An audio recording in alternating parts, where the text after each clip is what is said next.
Bonjour tout le monde, j'espère que vous allez bien. Donc, je ne sais pas si vous allez écouter cette vidéo-là au début de l'atelier ou à la fin. J'ai une rencontre avec une cliente ce matin qui m'a fait réaliser, puis bref, j'ai parlé avec des gens de cette formation-là, de cet atelier-là que j'ai donné.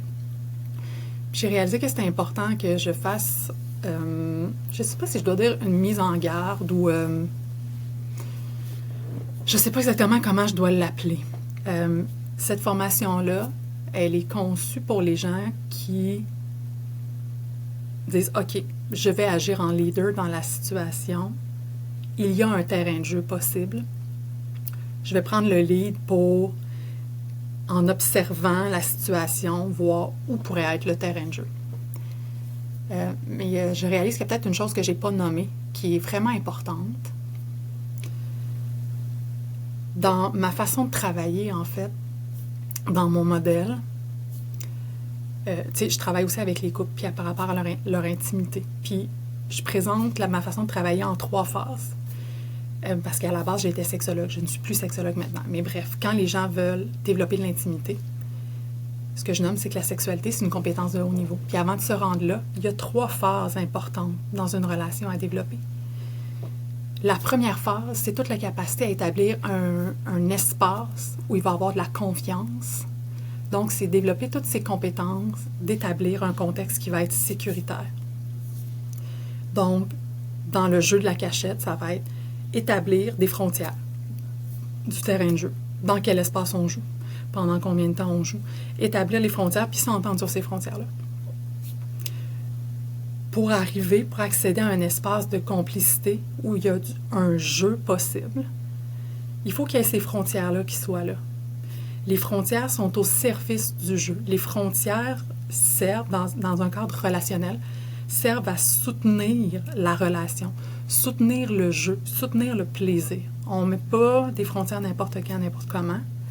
Les frontières servent à soutenir l'espace relationnel qui va être le fun, qui va être agréable, où on va développer des compétences au niveau de la complicité.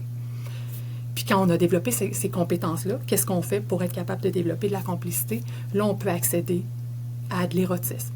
Mais pour avoir une sexualité saine, il faut qu'on ait été capable de développer d'abord des compétences pour établir un climat de confiance et de sécurité. Ensuite, on établit des compétences pour établir un climat de jeu puis de complicité platonique. Puis ensuite, on va dans l'érotisme. C'est comme ça que les compétences s'intègrent. Je fais une parenthèse, je sais que vous n'êtes pas là par rapport à la sexualité. Donc, je reviens au sujet de l'atelier. Être capable de créer un terrain de jeu avec des gens qui ont de très faibles compétences émotionnelles, c'est pas simple. Des gens qui ont des faibles compétences émotionnelles, c'est des gens avec qui la honte va s'activer vraiment très facilement, très rapidement. Moins les gens vont avoir des compétences émotionnelles fortes, plus la honte va s'activer. Et quand la honte s'active, la honte, c'est la perception, c'est une perception que je suis de la merde. OK? La honte, c'est l'équivalent sensoriel du dégoût.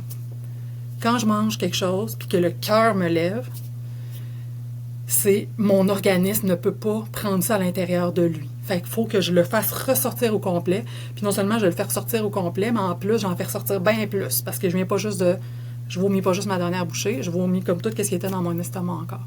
C'est la même chose avec la honte. La honte, c'est ce qui vient de se passer là, c'est je suis de la merde.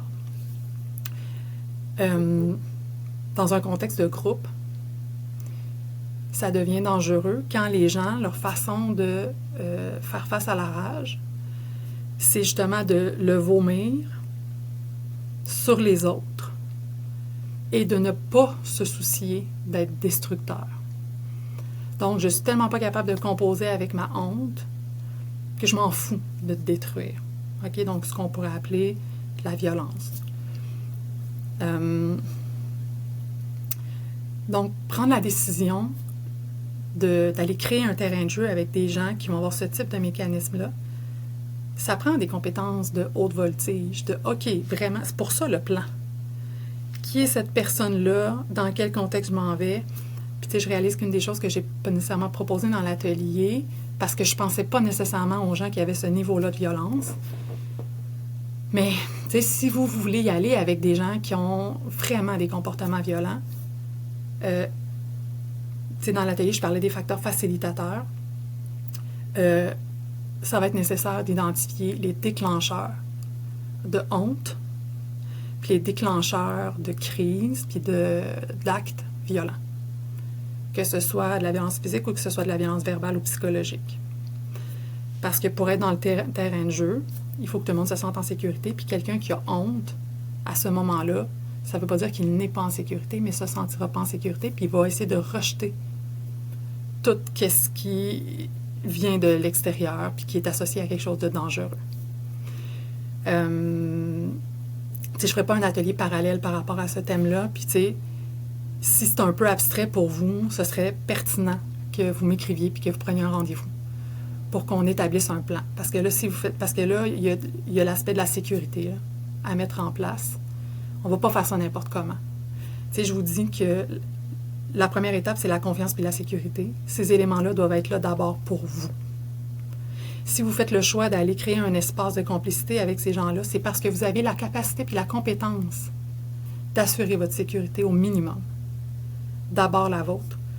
Si vous êtes un parent de jeune enfant, votre responsabilité, c'est d'assurer la sécurité de vos enfants dans cet environnement-là et de ne pas banaliser la violence à laquelle ils sont exposés. Fait que là, tout ça, c'est des choses qu'il faut qu'on discute ensemble. Ça ne veut pas dire que ça se peut pas, mais c'est de la haute voltige. Il faut que vous soyez conscient que c'est de la haute voltige, que si vous faites le choix de vous rendre à ces célébrations-là avec des gens avec des comportements hautement hostiles, violents et destructeurs, il faut que vous ayez les compétences pour être capable d'assurer votre sécurité et si vous avez des enfants qui sont avec vous, la sécurité de vos enfants. C'est vraiment important. Si vous n'arrivez pas à adopter un plan pour assurer votre sécurité, moi, je ne vous recommande pas d'aller dans ces parties-là. C'est sûr qu'il y a toujours une évaluation à faire là, de qu'est-ce qui va être le plus destructeur. Est-ce que ça va être de y aller ou de ne pas y aller? Puis ça se peut, tu sais, l'atelier est aussi fait pour les gens qui arrivent à la conclusion de ça va être pire de y aller, mais il faut que vous puissiez avoir des comportements puis un plan pour assurer votre sécurité. C'est impossible que vous créez un espace de complicité si vous n'arrivez pas à voir comment vous allez assurer votre sécurité. C'est là l'idée du plan. C'est ça l'idée de la formation puis de l'atelier. Fait que je sais que c'est pas nécessairement évident, mais il faut vraiment que vos ancrages soient solides. Il faut que vos racines soient solides. Il faut que vous soyez capable de dire, mais qu'est-ce qui fait que je vais à ces célébrations-là? Puis l'idée, c'est de rester dans un terrain de jeu. Puis je vous donne un peu un exemple là, que je parlais avec une cliente cette semaine. Puis, je pense qu'elle le savait, mais quand on côtoie des gens avec un très haut niveau d'hostilité puis de violence, des fois, quand on prend la décision de maintenir une relation avec eux, des fois, on se met à banaliser certains comportements. On le sait que ça n'a pas de bon sens, mais à un moment donné, on finit par le banaliser. Puis là, on essaie de voir, puis elle me dit, bien, je ne sais pas comment je vais faire pour créer un terrain de jeu. Puis, à un moment donné, dans la description, tu sais, elle me décrivait que la personne en question, dans sa façon de décrire, tu sais, comme quelqu'un, je ne donnerai pas l'exemple réel, mais tu as oublié les clés sur la poignée de porte, c'était pas ça, mais... Puis la personne en question partait dans une spirale, dans une tirade d'insultes pendant 10 minutes. Mais là, on est déjà dans de la violence. Là. Puis c'est comme si elle, quand on m'en parlait, elle me parlait de la crise, mais c'est comme... Il y avait déjà une crise, il y avait déjà de la violence, il y avait déjà des comportements qui étaient inacceptables avant ça. Donc, c'est des situations qui peuvent être vraiment compliquées, puis c'est pas... Je vais vous dire ce que je dis des fois à mes clients qui vivent ça, là, c'est de l'hostie de marde. Il n'y a personne qui est en train de dire que c'est facile, ces situations-là. Puis il n'y a personne qui est en train de dire que de prendre la décision de y aller ou de ne pas y aller, c'est une décision facile. Moi, je vous invite à prendre la décision la moins pire pour vous, puis la plus gérable pour vous, en sachant que c'est possiblement de l'hostie de marde. Puis je le dis en riant, puis c'est pas parce que c'est drôle, là. C'est ça. Dans la vie, des fois, on a des gens qui ont des comportements toxiques, puis à partir du moment où on tente de mettre des frontières pour assurer notre sécurité. Souvent, ces gens-là, ils sont pas contents. Là. Ça fait pas leur affaire. Ils vont être désagréables parce qu'ils n'en veulent pas de frontières. Ils veulent faire ce qu'ils veulent. Donc, il va y avoir cette évaluation-là à faire. T'sais. Puis c'est pour ça que je prends le temps de refaire une vidéo, c'est que c'est vraiment important de... Est-ce que vous devez vous poser la question, est-ce que je suis en mesure d'assurer ma propre sécurité dans ce contexte-là? Je vous souhaite de tout cœur de vous rendre uniquement dans les lieux où vous pouvez assurer votre sécurité. Je comprends que ça peut être difficile et déchirant comme décision à prendre. Puis, possiblement encore plus quand ça implique d'autres personnes dans la famille, de dire « Mon Dieu, mais je ne peux pas ne pas y aller. » C'est sûr que là, moi, ça c'est mes valeurs. La sécurité, c'est important. Parce qu'après ça vous fout pendant des jours, des semaines, des mois.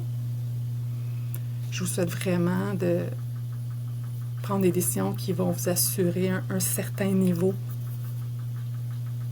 Je ne sais pas dire de sérénité, mais personne ne peut prendre cette décision-là avec sérénité, mais de sécurité intérieure. Puis que vous ne soyez pas constamment dans une tempête intérieure parce que vous êtes dans un environnement hautement hostile. Puis tu sais, des fois, ces décisions-là peuvent être prises de façon temporaire, le temps que vous développiez des outils, puis tout ça. Mais je vous souhaite vraiment, vraiment d'assurer votre sécurité. Puis de prendre des décisions qui vont être sécuritaires pour vous, même si elles sont difficiles. Fait que c'est quelque chose qu'on peut faire ensemble. Sinon, j'ai plein de collègues psychologues, psychothérapeutes aussi. Donc, c'est le métier. S'il y a des choses à aller explorer, là, puis d'aller approfondir un petit peu plus pour essayer de comprendre qu'est-ce qui fait que c'est dur pour vous. Moi, je peux vous soutenir dans le processus de plan, de « OK, comment on gère ça, cette situation-là ». Fait que, voilà, c'est un ajout. Je pense que c'est un ajout important. Puis, mais c'est ça. Je vous souhaite une bonne journée. Puis s'il y a quoi que ce soit, comme je vous dis, vous prenez rendez-vous puis on va regarder ça ensemble. Bye!